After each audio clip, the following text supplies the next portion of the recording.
Hi guys, good morning. Happy Tuesday morning here in the Bulacan. Kumusta na po tayo guys? At nawa po ingatan tayo ng ating Panginoon guys.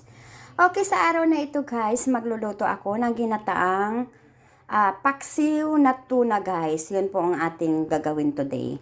Ayan po, bumili na po ako ng tuna kahapon. At syempre, nandiyan yung ating siling green, bawang, luya, sibuyas, paminta, asin.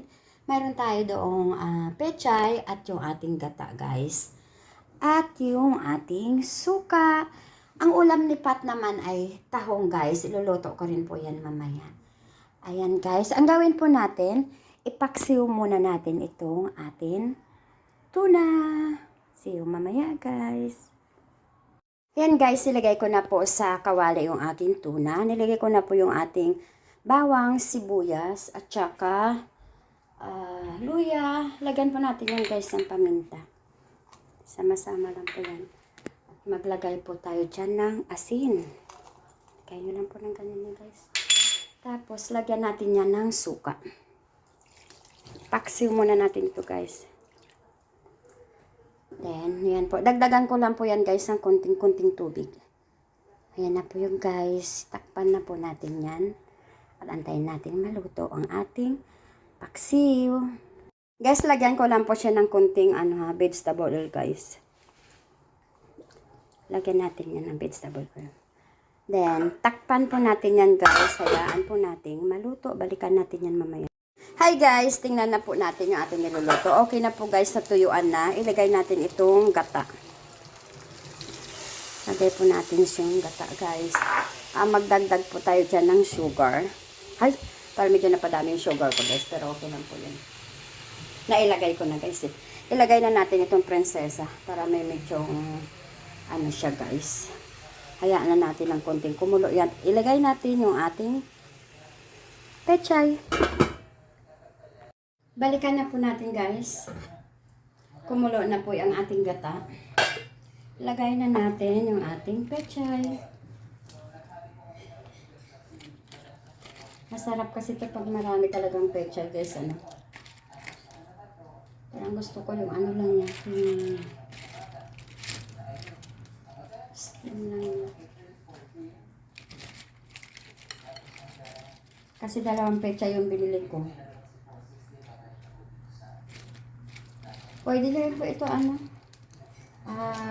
naisip ko pala meron ako doong talong guys. Lagyan ko siya ng talong guys. Kukuha ko.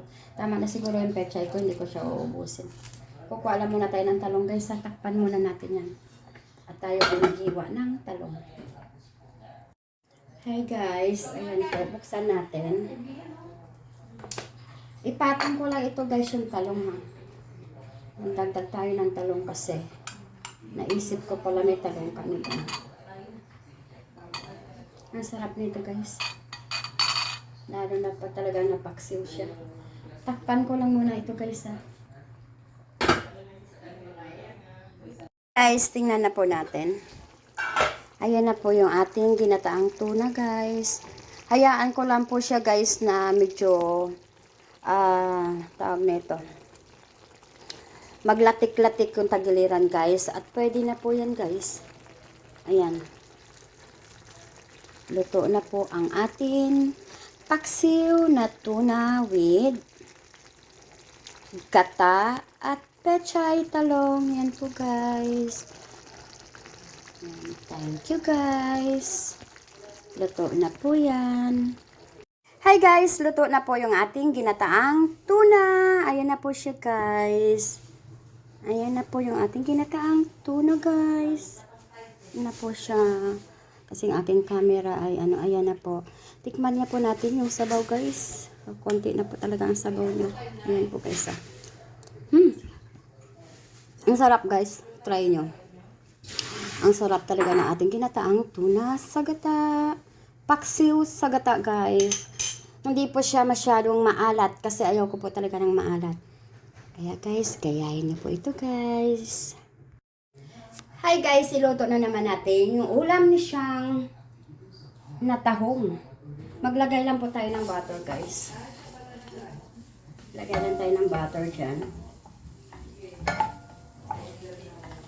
Lutuan ko na rin. Kasi favorite niya yung tahong talaga guys. Ewan ko ba sa anak ko. Lagay ko na itong ating luya. Si bawang. Madali lang po ito luto guys. Tsaka itong ating garlic.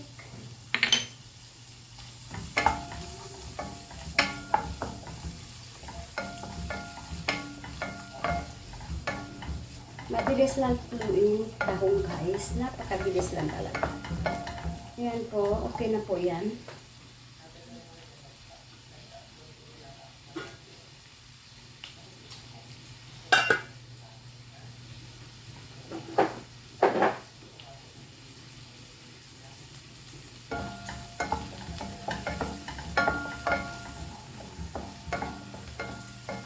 Bango guys. Lagay na po natin yung ating tahong.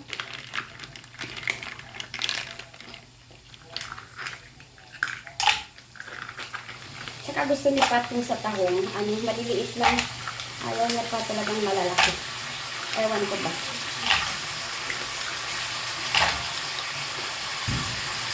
Siguro, nasa inyo kung maglalagay ko kayo na asin kasi ang tahong medyo maalat na po ito guys.